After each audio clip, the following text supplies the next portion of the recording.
Bienvenue dans Sacrée Sexualité, le podcast où on parle de sexualité, mais pas comme à la télé. Je m'appelle Livia Quero, je suis écrivaine, je suis coach en sexualité et je suis aussi très fan de comédie romantique. Et tu vois, dans les comédies romantiques, le sexe c'est toujours automatique, fluide, génial et parfait. Et ça ressemble pas trop à la réalité.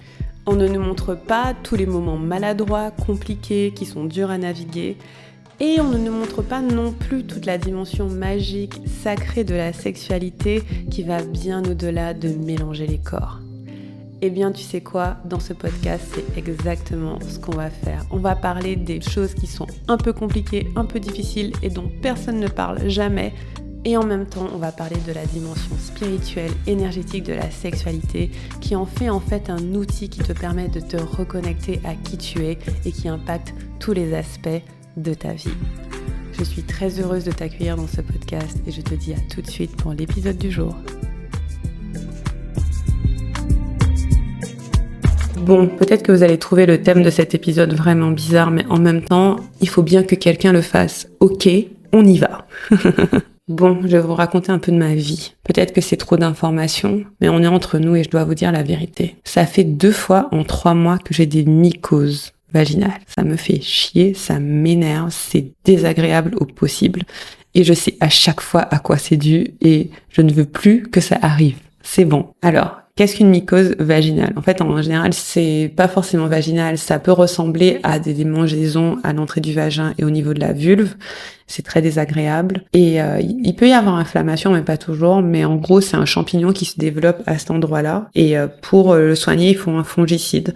Donc, si vous allez chez le ou la gynéco, par exemple, on va vous donner une crème comme Monazol ou des ampoules, des trucs comme ça. Et j'ai des clientes qui ont des mycoses à répétition. Et c'est dû à plusieurs choses, et on va en parler aujourd'hui. Je veux pas que vous ayez des mycoses cet été parce que c'est super agaçant. Surtout quand on essaie d'avoir plus de sexe, ok ? Trop chiant. Voilà, donc pour diagnostiquer, allez voir un médecin, parce que moi je ne saurais pas vous dire là, en étant face à moi-même, si vous avez une mycose. Mais en tout cas, moi j'ai été diagnostiquée plusieurs fois, donc maintenant je connais les symptômes. Et en gros, ça démange, ça gratte, voire ça brûle un peu. Et il peut y avoir rougeur, mais en général, il n'y en a pas forcément. Et donc vous avez une mycose, et voici à quoi c'est dû. Dans mon cas, à chaque fois, c'est parce que j'ai mis des putains de vêtements trop serrés. C'est genre, je vois le truc venir. La dernière fois, c'est parce que j'avais un short pour dormir et il était vraiment trop serré dans la nuit quand je me suis retournée et tout. Et le lendemain, je l'ai gardé assez tard dans la matinée. Et quand je l'ai enlevé, j'ai senti que j'étais comprimée à ce niveau-là. Et je me suis dit, à tous les coups, il va m'arriver un truc. Et la fois d'avant, c'est parce que je portais un jean et qu'il était trop serré. Et en fait, pourquoi ? C'est parce que les mycoses, les champignons se développent en milieu humide un peu. Et donc, quand c'est serré, quand ça frotte, je crois que c'est ça qui déclenche, ça crée une certaine humidité. Donc ça, c'est l'une des raisons. Pareil, si vous portez un maillot de bain humide trop longtemps, vous pouvez avoir des mycoses. Donc, s'il vous plaît, ne le faites pas. Et de même, si jamais vous êtes peu lubrifié pendant le sexe, par exemple, si vous faites l'amour alors que vous n'avez pas pleinement envie, ça peut vous créer des mycoses. Notamment, mes clientes qui ont souvent des mycoses à répétition, c'est à cause de ça. C'est parce que trop souvent, elles ont fait l'amour alors qu'elles n'avaient pas envie. Ça peut créer des micro-lésions. Et bam, je ne suis pas médecin, donc je ne sais pas exactement ce qui se passe à ce niveau-là de développement de champignons, mais tout ça, ça peut créer des mycoses. Et donc, du coup, la zone, elle doit être bien oxygénée, en fait. C'est ça qu'on veut, c'est qu'il n'y ait pas d'étouffement, qu'il n'y ait pas d'humidité, et que la zone soit bien oxygénée. Et donc, pour éviter les mycoses cet été, s'il vous plaît, déjà, ne portez pas de vêtements trop serrés. Au niveau de la vulve. Pas de pantalon trop serré, pas de jean trop serré, des culottes en coton bien aérées. Par exemple, tout ce qui est culotte en synthétique, polyester, tout ça, oubliez ça, Seigneur Marie-Joseph, oubliez. Ça, c'est vraiment le truc, ça va vous gratter. Ça n'arrive pas à tout le monde, hein, mais juste, voilà. Mettez des culottes en coton. Et il y en a qui sont jolies, je sais pas, trouvez-en des mignonnes. Ou bien portez pas de culotte, ça fonctionne aussi. Là, par exemple, j'ai passé plusieurs nuits à juste pas porter de culotte parce que franchement, ça m'a saoulée. Et donc, dites-vous que la zone, elle doit être bien aérée et bien oxygénée. Donc, pas de vêtements trop serrés, culotte en coton. L'autre chose aussi, c'est que les mycoses arrivent souvent quand le système immunitaire est assez faible. Et ce que j'ai remarqué, c'est que dans les 2 derniers cas, là, pour moi, ça arrivait juste avant mes règles. Et c'est très chiant, hein, de passer de mycose à règles. Mais c'est arrivé genre 3 ou 4 jours avant mes règles. Et en général, le système immunitaire est un peu plus bas avant les règles. Et donc, ce que vous pouvez faire pour éviter et prévenir d'avoir des mycoses, c'est si vous savez que vous avez un système immunitaire un peu bas. Par exemple, moi, je sais que je suis anémiée et ça fait longtemps que je n'ai pas pris de traitement. Donc là, c'est en train de me dire que il faut peut-être que je fasse mon traitement pour, voilà, renforcer mon système immunitaire, reprendre mes vitamines, tout ça, mon fer, tout ça.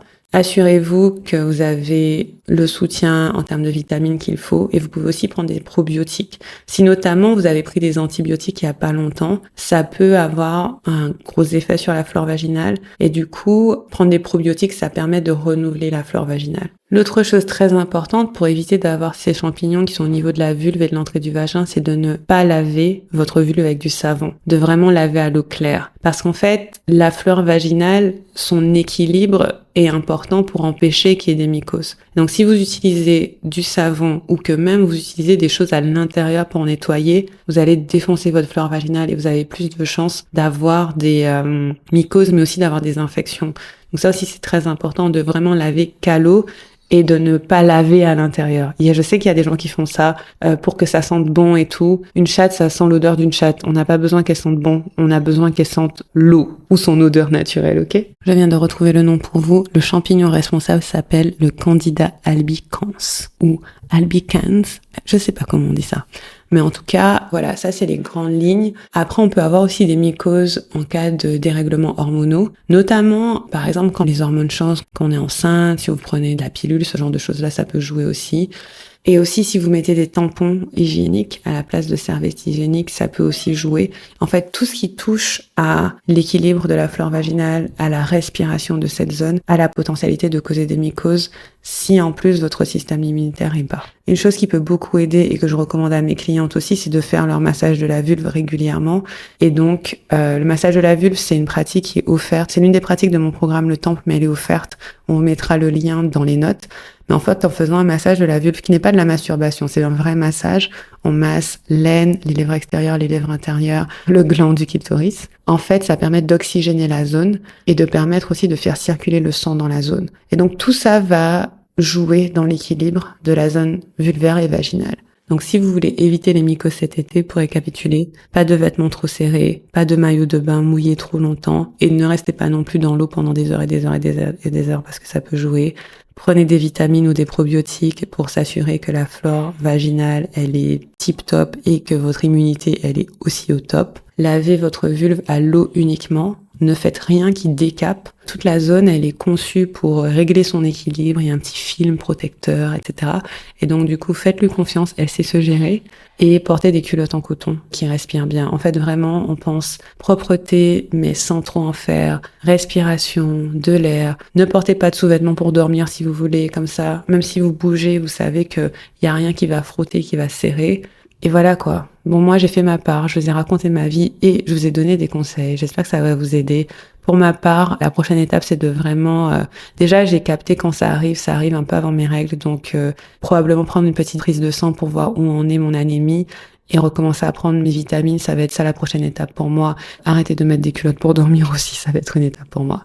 Voilà, si vous avez d'autres amis à vulve, vous pouvez leur passer cet épisode et le partager. Je pense que ça peut faire du bien à tout le monde. Voilà, je vous embrasse et je vous dis à bientôt. Salut.